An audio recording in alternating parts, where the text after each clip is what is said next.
Salut à tous et à toutes, bienvenue dans votre édition du Grand Journal, votre rendez-vous d'information fiable et complète. Au sommaire, aujourd'hui, politique, sécurité et économie au cœur de l'actualité. Lundi 23 mars 2026, premier numéro de ce Grand Journal pour cette semaine, depuis les studios de Swag Radio, dans la capitale des grandes écoles du monde, Boston, Massachusetts, Ehrlich Dorelas, pour présenter le Grand Journal, Swag Radio, l'énergie, le flow et l'attitude, Swag Radio on air avec du style, passer le message à Alexa. Alexa, open Swag Radio. Swag Radio 24 heures sur 24, avec vous, chez vous, pour vous et tous les jours. Un avion d'Air Canada en provenance de Montréal est entré en collision avec un véhicule d'urgence après son atterrissage à l'aéroport LaGuardia de New York. Les deux pilotes sont morts dans cette collision. Catherine Gauthier et Charlotte Dumoulin, correspondants de Radio-Canada, nous donnent plus de détails dans ce grand journal. The two pilots are confirmed deceased. It is anticipated that the airport will be closed at least until 2 p.m. this afternoon. Les autorités de l'aéroport LaGuardia à New York qui viennent tout juste, il y a moins d'une heure, de faire le point sur cet accident d'avion, donc un avion d'Air Canada qui est parti de Montréal vers 22h15 hier soir, qui a percuté un camion de pompiers. Ce sont les images de l'appareil après l'accident. Donc, vous voyez vraiment toute la partie avant du fuselage, le cockpit finalement qui a été lourdement endommagé. D'ailleurs, le pilote et le copilote ont été tués sur le coup. Ça s'est passé autour de 23h40 la nuit dernière. Il y avait à bord 72 passagers, 4 membres d'équipage. C'est un appareil, un CRJ-900 de bombardier. Donc, vous voyez l'appareil en question. Bien sûr, ce n'est pas le même puisque celui-ci, mais ça vous démontre donc toute la partie ici à l'avant de l'avion là, qui a été vraiment broyée sous la force de l'impact. Il y a des enquêteurs qui sont sur place. Il y a une quarantaine de personnes qui ont été transportées à l'hôpital, dont les 2 autres membres d'équipage, les 2 agents de bord probablement. 32 personnes ont reçu leur congé, mais il y a quand même des blessés graves. C'est ce qu'ont dit les autorités portuaires de New York. Les 2 personnes qui étaient dans le véhicule de pompiers, le camion de pompiers, sont dans un état stable, nous dit-on.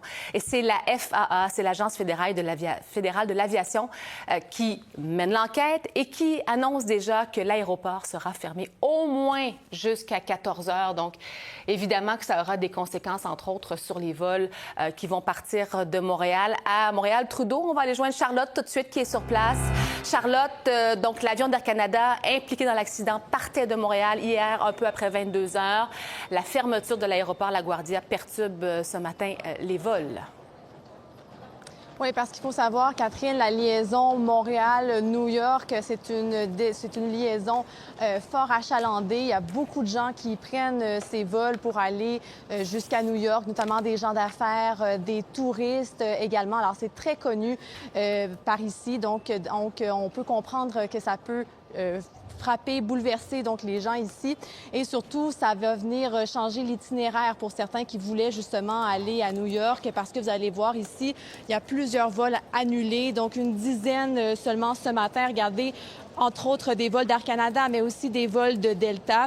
Vous savez, il peut y avoir jusqu'à une vingtaine de vols d'Air Canada qui vont tous les jours jusqu'à LaGuardia. Alors, c'est pas rien. Ça va venir perturber effectivement les vols. Je vous dirais qu'ici, à l'aéroport, c'est quand même assez calme, là. Malgré tout, les autres vols semblent continuer leurs activités là, sans problème, mais c'est certain que ça va avoir des répercussions probablement au courant de la journée. Chose certaine, vous allez voir un message d'Air Canada, en fait, un numéro, une ligne qui a été mise à la disposition des proches, justement, qui était à bord du vol AC-8646. Alors, vous pouvez appeler à ce numéro si vous avez des questions. On nous dit ici, les employés de l'aéroport nous disent qu'il y a un représentant d'Air Canada qui va être sur place pour répondre justement à nos questions et nous donner une mise à jour d'ici les prochaines minutes, les prochaines heures. Donc, on suit ça de près ici. Mais pour l'instant, je vous dirais, ceux qui ont des vols pour aller vers d'autres destinations, ça se passe bien. C'est vraiment ceux qui devaient aller vers LaGuardia, donc New York aujourd'hui. Vous nous tenez au courant, Charlotte, de tout développement de votre côté. Merci. À plus tard. Au revoir. À Cuba, les autorités cubaines ont indiqué depuis dimanche que le courant a été rétabli dans près de la moitié de la Havane. Moins de 24 heures après l'effondrement du réseau électrique national pour la deuxième fois en une semaine, le récit est signé CGTN News dans ce grand journal. La panne de samedi soir a privé d'électricité quelques 10 millions de Cubains. La compagnie d'électricité publique UNE indique qu'environ 55% des foyers des entreprises de la Havane ainsi que 43 hôpitaux sont à nouveau alimentés. Des équipes se préparent également au redémarrage de la plus grande centrale électrique au fioul du pays, ce qui devrait renforcer l'approvisionnement en électricité d'ici la fin de ce lundi. Cuba a imputé l'aggravation de sa crise énergétique et les coupures de courant répétées à l'embargo commercial américain de longue date et aux récentes restrictions sur le pétrole. Le vice-ministre des Affaires étrangères, Carlos Fernandez de Cosio, a souligné que Cuba était prête à faire face à tout conflit militaire éventuel avec les États-Unis. Il a déclaré qu'un changement de régime était totalement hors de question et que Cuba ne négocierait pas sa structure gouvernementale ni son leadership avec Washington. Nous irons en Iran. L'escalade se poursuit entre les États-Unis et l'Iran. Téhéran promet de fermer complètement le détroit d'Ormuz si Donald Trump met à exécution son ultimatum samedi soir, 21 mars 2026. Le président américain a sommé l'Iran de rouvrir le détroit d'ici 48 heures, faute de quoi il détruirait les centrales électriques iraniennes. De son côté, le Premier ministre israélien Benjamin Netanyahou promet de répondre avec force aux frappes de l'Iran dans les zones résidentielles. Le reportage de Carla Oliveira de Radio-Canada dans ce grand journal. Le détroit d'Ormuz complètement fermé. Il n'a pas fallu beaucoup de temps pour que la réponse de l'Iran arrive avec une liste de représailles qui inclut des attaques sur des usines de dessalement et les infrastructures énergétiques de la région. Des mesures de rétorsion pour répondre à l'ultimatum de Donald Trump qui donne 48 heures à l'Iran pour débloquer le détroit d'Ormuz. Sans quoi, Washington s'en prendrait aux centrales électriques iraniennes. Je crois que le président Trump sait exactement ce qu'il fait, a affirmé le premier ministre israélien aujourd'hui, alors qu'il visitait les décombres d'un des sites touchés par des missiles iraniens hier. La ville d'Arad et la ville de Dimona, toutes deux dans le désert du Negev, ont subi des attaques dans des zones résidentielles. Une centaine de personnes ont été blessées. Sir, what will your response be to this attack on Israeli civilians? We're responding with great force. Quelle sera votre réponse à cette attaque? Demande un journaliste à Benjamin Netanyahou. Nous répondrons avec force, sans attaquer les civils. Nous irons contre le régime, a répondu le chef du gouvernement israélien.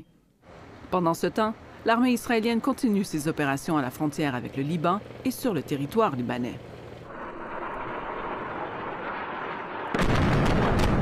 Un important pont sur la route reliant la ville de Tyr au reste du pays a été frappé dans le cadre d'une série de raids contre le Hezbollah. Le premier ministre et moi-même avons ordonné à Tsahal de détruire immédiatement tous les ponts au-dessus du fleuve Litani pour empêcher le passage des terroristes et des armes vers le sud, avait annoncé plus tôt le ministre israélien de la Défense. Le président libanais a aussitôt condamné la destruction d'infrastructures vitales pour son pays et selon lui, cette attaque représente une escalade dangereuse, une violation de la souveraineté du Liban et peut être considérée comme un prélude à une invasion terrestre. Ici Carla Oliveira, Radio-Canada, Montréal. Les marchés boursiers asiatiques plongent après l'ultimatum de Donald Trump à l'Iran. Le président américain a menacé de cibler les centrales électriques iraniennes si l'Iran ne rouvrait pas le détroit d'Ormuz dans les 48 heures. En réponse, Téhéran a menacé de frapper des infrastructures critiques dans les pays du Moyen-Orient. Le récit est signé Euronews dans ce grand journal. Les marchés boursiers asiatiques ont ouvert en forte baisse lundi, suite aux nouvelles menaces réciproques de Washington et de Téhéran ce week-end. L'indice boursier sud-coréen, le Kospi, a ouvert en baisse de plus de 4,5% par rapport à la clôture de vendredi. Le Nikkei japonais a débuté la semaine avec une perte d'environ 4%, tandis que le marché boursier taïwanais a enregistré une baisse de près de 2%. Dans la nuit de samedi à dimanche, le président américain Donald Trump a posé un ultimatum au régime iranien, lui donnant 48 heures pour ouvrir totalement le détroit d'Ormuz, affirmant que Washington anéantirait les centrales électriques du pays dans le cas contraire. Téhéran a répliqué en menaçant de viser les infrastructures énergétiques, de technologie de l'information et de dessalement d'eau dans la région. Le blocage du détroit d'Ormuz a fait exploser les prix du pétrole, le baril de brut ayant dépassé les $100 la semaine dernière. Dans ce contexte, plusieurs pays asiatiques ont mis en place une semaine de travail de 4 jours afin de réduire la consommation d'énergie et de carburant et demandent aux entreprises de favoriser le télétravail dans la mesure du possible.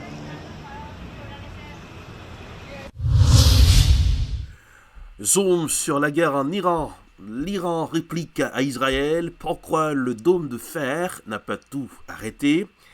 L'escalade militaire entre l'Iran et Israël a récemment mis à l'épreuve l'un des systèmes de défense les plus célèbres au monde. Le dôme de fer, malgré sa réputation d'efficacité, plusieurs missiles iraniens ont réussi à frapper des zones urbaines, relançant une question cruciale. Comment un tel système a-t-il pu échouer? Écoutons les détails avec nos confrères de LCI dans ce grand journal. Ce qu'on peut se poser aujourd'hui comme question, c'est est-ce qu'à un moment ça sature et est-ce qu'à un moment ça peut arrêter de fonctionner, des intercepteurs de missiles notamment qui ne fonctionnent plus ou qu'on n'a plus. Est-ce qu'on peut en arriver là, en tout cas pour Israël? Bon, d'abord, le premier enjeu, c'est la détection. Et c'est pour ça qu'il y a tout un dispositif de radar qu'on appelle des radars de détection avancés qui sont positionnés sur des navires américains dans le Golfe, parfois en Méditerranée et également dans les bases américaines des pays du Golfe. Donc ça permet d'avoir en général à des pays comme Israël 10 à 11 minutes pour se préparer et se mettre à l'abri. Si ces radars sont touchés, ils l'ont été, parce que les Iraniens ont très intelligemment visé ces radars ces dernières semaines. Vous avez un temps d'alerte qui est réduit, de moitié quasiment. Et le deuxième enjeu, c'est évidemment la capacité à intercepter les missiles. Donc ça repose, vous l'avez vu, sur un parapluie, sur différentes strates de systèmes. Et si l'un ne fonctionne pas, en réalité, une fois la détection faite, la décision elle est humaine. Vous avez des opérateurs dans des cabines qui sont assis à l'intérieur de camions et qui en fait vont prendre la décision, qui voient tout sur un écran et qui vont appuyer ou pas, qui vont décider d'activer tel ou tel système en appuyant sur un bouton. C'est aussi simple que ça. Et parfois ils n'appuient pas sur le bouton, ils ne prennent pas la bonne décision. C'est la dénonciation des frappes américaines dans les Caraïbes et en Iran. Appel à l'unité régionale. La Colombie a accueilli samedi 21 mars à Bogota le sommet de la communauté des États d'Amérique latine et des Caraïbes, CELAC, ainsi que le premier forum de haut niveau, CELAC Afrique. Les présidents de la Colombie, du Brésil et de l'Uruguay ont appelé à l'unité régionale face à la guerre et à la fragmentation géopolitique. Écoutons un reportage dans ce grand journal. Ce week-end, les dirigeants d'Amérique latine et des Caraïbes ont appelé à l'unité régionale et ont envoyé des messages forts contre la fragmentation géopolitique actuelle. Le président Gustavo Petro a accueilli ses homologues lors du 10e sommet de la CELAC, la communauté des États d'Amérique latine et des Caraïbes, qui s'est tenu à Bogota, en Colombie. Malgré nos problèmes, nous avons appris à nous accepter les uns les autres en tant que partenaires et frères. Nous ne détruisons pas la maison de notre voisin. Nous ne tuons pas son enfant ou sa mère avec un missile. Nous comprenons qu'un passeur transportant une substance illicite dans les Caraïbes parce qu'il n'a pas d'autre moyen de subvenir à ses besoins ne mérite pas d'être frappé par un missile qui détruit sa famille et ses rêves. Les solutions peuvent être trouvées simplement en discutant. C'est ce que j'ai dit à Trump le jour où je l'ai rencontré en personne. Plus tôt samedi, le forum a tenu la cérémonie de clôture et les discours officiels du tout premier forum CELAC Afrique qui s'est tenu plus tôt dans la semaine. Il visait à revitaliser les liens entre l'Amérique latine, les Caraïbes et l'Afrique. L'Amérique latine et l'Afrique ne sont toujours pas suffisamment représentées au Conseil de sécurité de l'ONU. Les guerres en Ukraine, à Gaza, en Iran et tant d'autres conflits nous éloignent encore davantage de la voie du développement. Ils ont des répercussions économiques, sociales et politiques dans le monde entier. Ils font grimper les prix de l'énergie et des denrées alimentaires. Nous devons préserver l'Atlantique Sud de tout conflit géopolitique extérieur. La mission de la CELAC Afrique est de reconstruire un cadre de coopération sud-sud qui renforce les partenariats dans les domaines du commerce, de l'investissement, des infrastructures et du développement. L'Union africaine et la CELAC représentent ensemble près de 2 milliards de personnes. Chers collègues ici présents, puissions-nous mentionner clairement dans le communiqué final le soutien de ce forum aux pays d'Haïti, du Venezuela et de Cuba. C'est le soutien indéfectible que nous devons manifester à tous ceux qui ne nous veulent pas du bien ou qui souhaitent continuer à dominer ce monde. Le sommet de la CELAC s'est clôturé par une cérémonie marquant la passation de la présidence pro-tempore de l'organisation à l'Uruguay. La décision de choisir la paix exige le dialogue alors qu'il est plus facile de la rompre. Elle exige des institutions et elle exige la réconciliation alors que la paix semble irréconciliable. Un appel à la paix lancé depuis l'Amérique latine et les Caraïbes.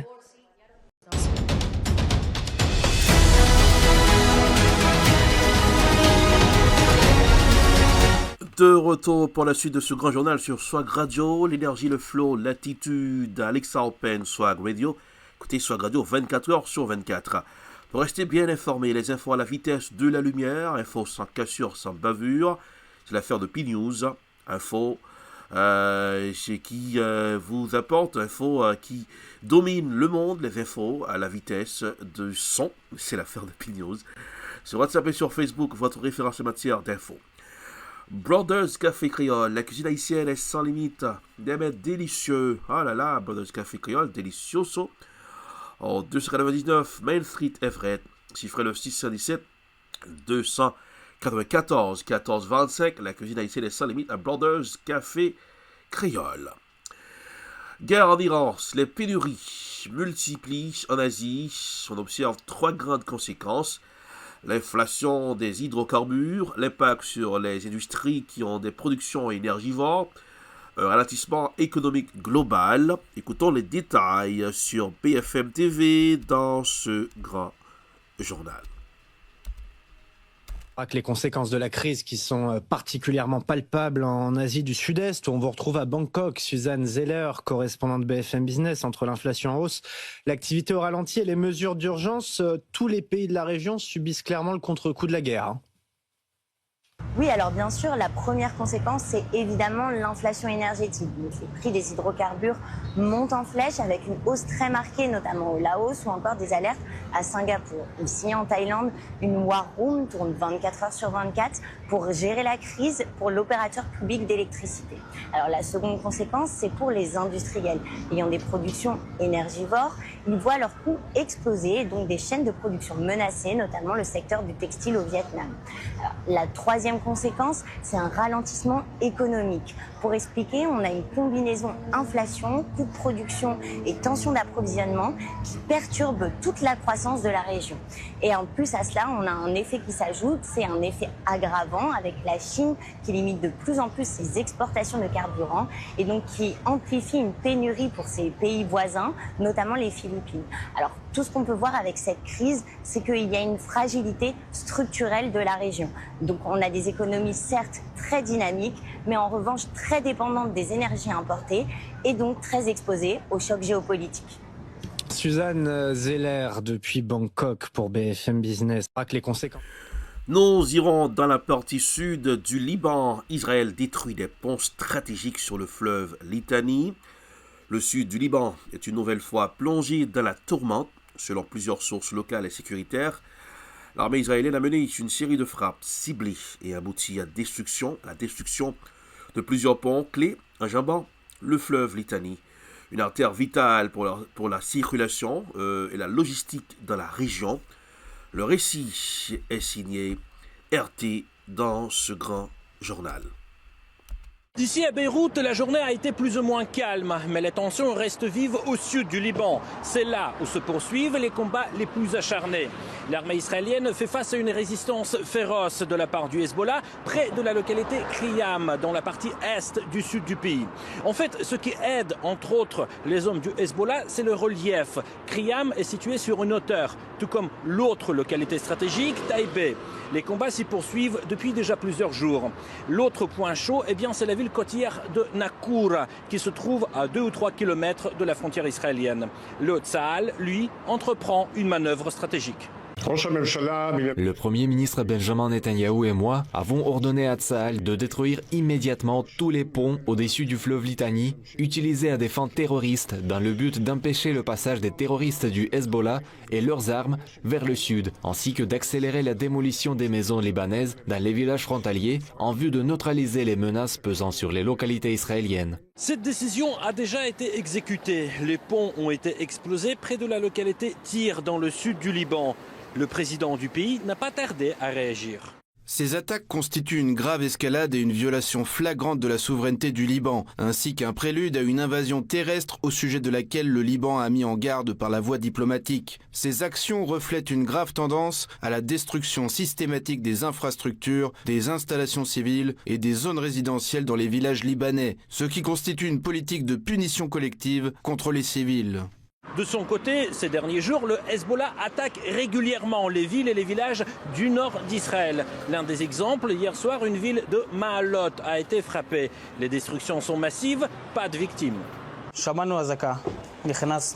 Nous avons entendu la sirène et nous sommes allés au refuge. 3 secondes après être arrivés à l'abri, nous avons entendu une explosion. Tout le bâtiment a vraiment tremblé. Mais bien sûr, pour être objectif, l'ampleur des attaques de la part d'Israël envers le Liban est tout autre. Hier, nous avons visité le quartier d'Ahi, bombardé presque quotidiennement par Israël. J'avais l'impression de me retrouver dans un film d'horreur. Les immeubles sont vides, tout est détruit ou endommagé.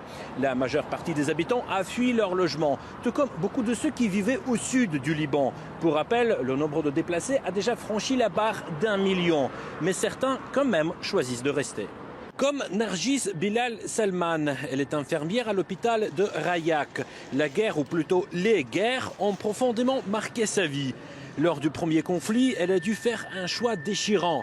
Partir avec son frère pour se protéger ou rester auprès de ses grands-parents malades. Elle est restée. Aujourd'hui, dans cette nouvelle guerre, elle a perdu son fiancé. Mais elle ne baisse pas les bras. Nous, les infirmières, sommes la première ligne de défense. Nous sommes capables d'aider et d'apporter du soutien afin que les autres ne subissent pas la même perte que moi. J'ai appris que je dois rester forte pour assister ceux qui ont besoin de moi. Côté politique, Tel Aviv a une position claire et nette. Le Hezbollah représente une menace pour Israël. C'est pour cela qu'il faut le désarmer et chasser du sud du Liban. Pour le Hezbollah, il s'agit de la défense, car ces hommes se battent sur leur propre sol. Dans ce contexte, le président libanais, lui, évite d'utiliser le mot agression à l'égard d'Israël, malgré le fait que les troupes israéliennes se trouvent sur le territoire libanais et malgré les pertes parmi les soldats libanais. Pourquoi? Nous avons posé cette question au conseiller de l'ex-président libanais. Écoutez la réponse. Je veux dire, nous avons donné à Israël l'excuse pour commencer à attaquer le Liban. Nous comprenons parfaitement que le mécanisme existait en tant qu'outil pour discuter, pour compléter la résolution 1701, parce que vous savez qu'il y en avait quelque sorte 4 ou 5 éléments, 4 ou 5 phases là-dedans. L'une d'entre elles est l'arrêt de l'agression, les hostilités, les attaques contre le Liban, ainsi que de désarmer le Hezbollah au sud du Litanie. Et durant 15 mois consécutifs, Israël n'a pas arrêté de combattre et d'assassiner les Libanais. Pendant 15 mois complets sans aucune représaille du côté libanais, tout particulièrement de la part du Hezbollah. Ce qui s'est produit après l'assassinat de Khamenei en Iran, c'est qu'ils ont déclaré qu'ils voulaient soutenir l'Iran dans son combat contre les Américains et les Israéliens. C'est probablement la raison pour laquelle le gouvernement libanais et le président lui-même ont dit qu'il n'y avait pas d'agression en tant que telle. Pour être honnête, ce qui se passe actuellement depuis les 20 derniers jours, c'est un véritable combat contre le Liban. Le conseiller de l'ex-président libanais, comme beaucoup d'autres experts, prône une solution politico-diplomatique à ce conflit. Mais quelle devrait être une solution qui arrangerait toutes les parties impliquées? C'est là où se cache la principale difficulté. Nous irons en Haïti dans ce grand journal, dans un climat politique déjà sous tension. Guy Philippe, ancien chef rebelle et figure controversée de la scène politique haïtienne, a annoncé le lancement d'une tournée à travers le pays. L'objectif affiché, mobiliser la population autour d'un projet qu'il qualifie lui-même de révolution nationale. Écoutons Guy Philippe au micro de la presse. Révolution en fait. Donc c'est ça que fait nous là, pour nous parler avec nous, pour nous dire mais qui genre et bataille là et à avancer et dire tout que c'est commencer on tourner et on va que semaine prochaine bon ou du moins pour Pâques, il y a mal dans le sud, il y a mal Chantal, mal du Suisse, mal Torbec et après il y a mal et Nanik côté m'a privé en Savoie et m'bral Titrou, m'bral balader et zone ça. Et après, là, on fait tourner, à mettre structure, mettre et bureau et révolution, de tous côtés, et faire révolution accessible. Il y a des bagages qui ont besoin de connaître, il y a des questions et ils ont besoin de poser, et pour nous répondre, mettons un secrétariat qui est effectif, et ensuite pour nous aller dans le Grand Nord là, et ouais, qui ça Le nous se passe une transition de 9 membres ensemble avec le ministre qui est Alexis qui dans le pays. Comment on analyse de 9 membres là et je dis à l'ensemble avec le ministre Alexis comment est le pays en même temps. Moi, je dis peuple là ça déjà, je dis le 9 membres, il ne va pas mener aucun côté. Je dis qu'il ne pas de accepter, il faut qu'il campe. Mais malheureusement, le peuple là, pourquoi j'aime pas prendre conscience? Jeunesse là, pas fait travail. Et en plus, le leader, me dit tout ça dernièrement, toujours a dit peuple là bon, peuple haïtien. Peuple là pas bon. Haïti pas bon peuple. Haïti pas bon jeunesse. Si nous avons bon jeunesse, bon peuple, nous ne pouvons pas contenir. Nous ne pouvons pas accepter un sérieux de bagaille. Donc, excusez-moi, c'est mon question. Moi, monsieur Kouye, allez là. Là, qui pose une question, il a allé. Non, mais c'est là, on passe de bon. Ça va passer. Je me dis, peuple là, qui avait été à pas mener aucun côté. Quand on a les 9 présidents, le pays n'a pas de supporter, il n'a pas de mener aucun côté. Deuxièmement, Alexis Fizeme, son premier ministre, que il a révoqué. Parce que si on a nommé, même les gens qui n'ont pas révoqué.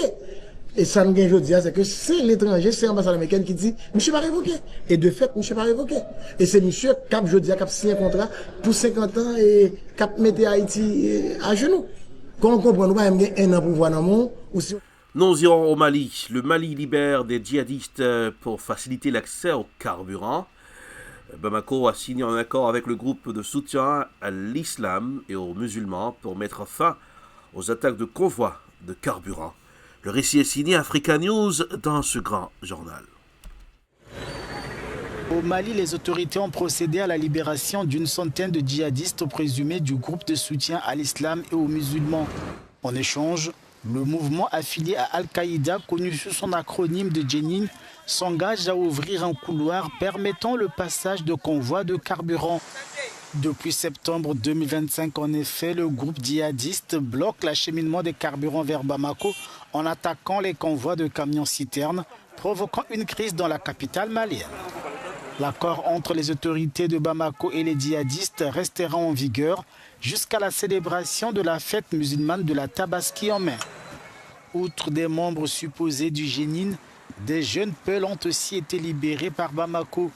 Ils sont souvent assimilés aux djihadistes au Mali. Le pays d'Afrique de l'Ouest est en proie à une crise sécuritaire depuis 2012. Elle est entretenue par des groupes affiliés à Al-Qaïda et à l'État islamique, ainsi que par des gangs criminels locaux. Les différents régimes au Mali peinent à mettre fin à ces insurrections.